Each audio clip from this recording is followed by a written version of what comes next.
the power of God's presence, hashtag mas malalim.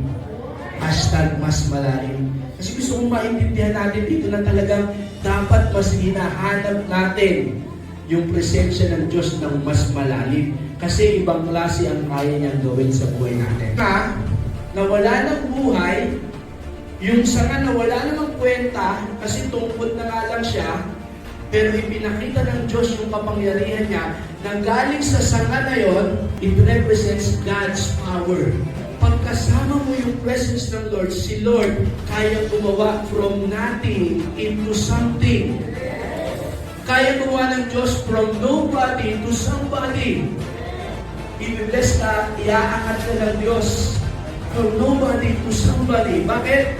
Kasi yun yung kapangyarihan ng Diyos. In Genesis chapter 1 verse 1, yung mundo, it was dark and empty. Then, pagdating sa verse 3, then God said, from nothing, nagkaroon ng something. Galing sa wala, kaya mag-produce ng meron. Yan yung kapangyarihan ng Diyos. Kaya gusto mo makita natin, ganun yung power ng presence ng Lord.